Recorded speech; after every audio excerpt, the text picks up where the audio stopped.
House Speaker Martin Romualdez says House committees will invite officials from the previous administration to shed light on the gentleman's agreement reached between former President Rodrigo Duterte and China regarding the West Philippine Sea, particularly on Ayungin Shoal. In a briefing, Romualdez says the House leadership, including the committees that will tackle the issue, had already discussed the matter.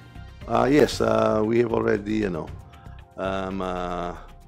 discussed this amongst the House leadership and with the committee chairman involved. So we'll try to ferret out the truth kung ano ba talaga, kasi as our president said, he was horrified. So are we, kasi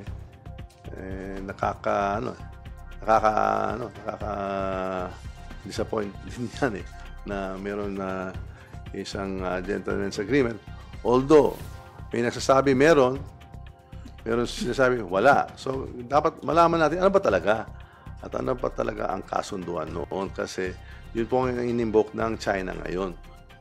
When asked who are the officials that will be invited by concerned House committees, Romualdez responds saying, We can start out with the past officials kasi sila din ang dapat ang nag-execute kung may agreement. Di dapat siguro yung foreign affairs nila, yung executive secretary, kung may EO.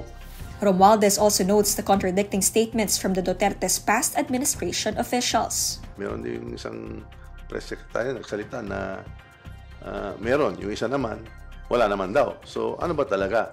Nabubudol-budol na lang. Binudol na nga nila yung China. Ngayon, nagbubudulan sila dyan sa loob ng dating kabinete.